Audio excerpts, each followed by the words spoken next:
Aujourd'hui sur Interludons-nous, on va parler d'une musique qui n'est pas très connue, mais qui est importante pour plusieurs raisons.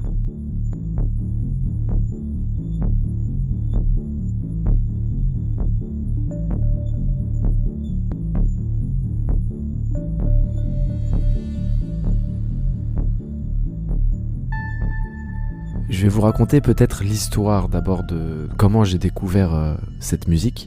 Là en face de moi, vous ne voyez pas parce que c'est un podcast, mais je tiens l'album en vinyle. Ça a un impact, le fait que ce soit un vinyle, dans l'histoire en tout cas. Car je me baladais en plein hiver. Je sais plus en vrai c'était quelle saison, mais bref, c'est mieux pour dire la petite histoire que c'était en plein hiver. Sur Paris, je rentre dans un disquaire.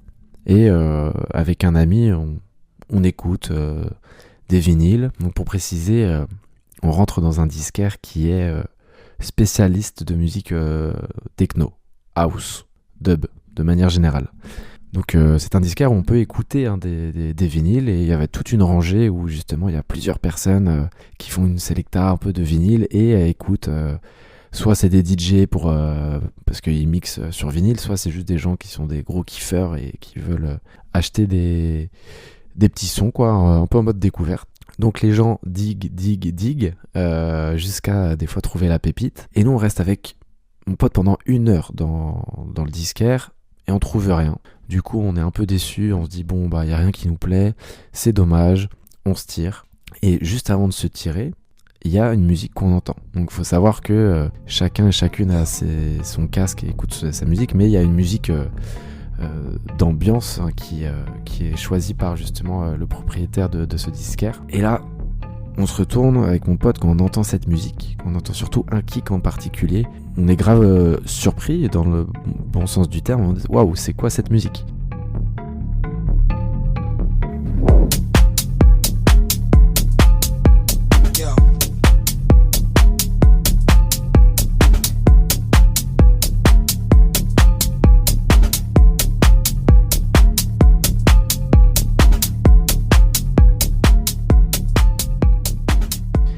Du coup, on se retourne, on se regarde, on fait waouh, viens, on va voir directement le propriétaire du disquaire. Du coup, on arrive, on lui dit salut, qu'est-ce que tu passes, etc. Et là, il nous dit ouais, j'ai reçu ça récemment avec le label Truth Records. Ça s'appelle Primavera Cabriolet de Fibonacci. Et du coup, on regarde et tout, le vinyle qui est super beau, qui est multicolore, c'est magnifique. Vous pourrez aller checker si vous tapez Fibonacci Primavera Cabriolet. Et on lui dit, quel est le titre là qui passe ?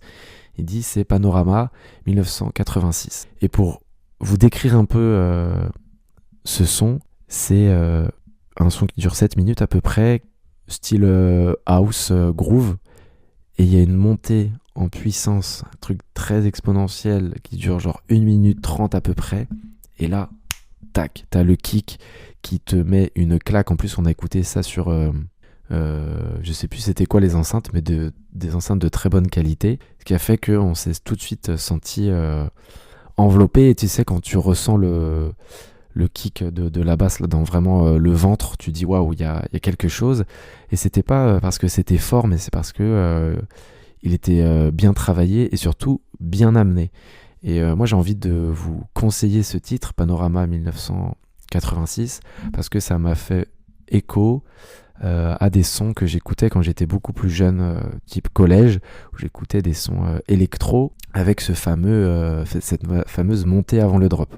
Et aujourd'hui j'écoute beaucoup moins de ce type de musique, parce que je suis plus allé, en tout cas de style electronica vers de la techno. Donc il y a toujours des fois cette réflexion d'avoir un drop, etc. Sauf que c'est pas forcément selon moi la meilleure lecture d'un son électro. Je préfère en tout cas quand c'est peut-être plus linéaire, quand il y a moins d'attente, que ce soit amené en tout cas qu'on n'écoute pas une musique juste pour son drop et qu'après on next quoi. Mais il y avait beaucoup ce style-là dans les années 2010. C'était beaucoup écouté et ça passait pas mal en radio. Et du coup là ça m'a fait écho à ça, en mode là c'est vraiment bien amené parce que le kick il est différent, Il est vraiment profond. Je ne saurais expliquer en termes techniques, parce que je ne suis pas musicien, ce kick. Mais tout l'enjeu d'un son comme ça, c'est aussi de te tenir alerte pendant 7 minutes, parce que là, je vous ai dit, ouais, c'est génial, il y a le kick qui nous a fait tilter avec mon pote, mais tout le son après te tient en haleine pour plusieurs raisons. C'est l'ajout de différentes couches d'instruments qui fait que tu restes éveillé.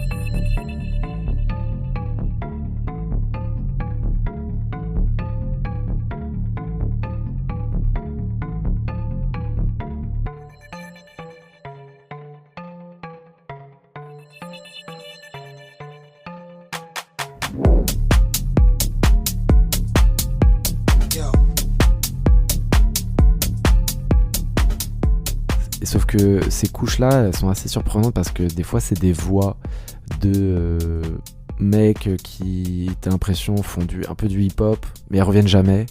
Alors que souvent, quand t'as des ajouts comme ça d'instruments ou de voix, tu t'attends en tout cas à ce que ce soit répétitif, surtout dans la musique électronique. Et là, ça l'est pas.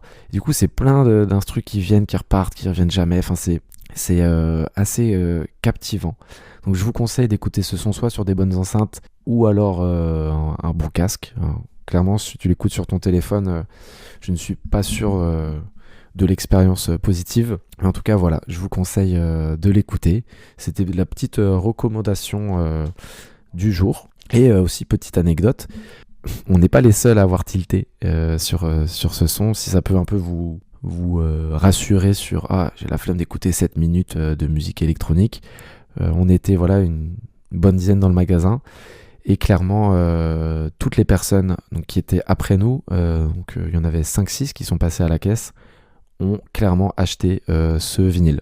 Et le gars était plutôt surpris. Et, bon, je sais pas aujourd'hui ce qu'il en est de Fibonacci. En tout cas, j'espère que il se porte bien et que sa musique marche bien, parce que c'est tout ce qu'on lui souhaite quand on fait de la bonne musique exponentielle comme lui.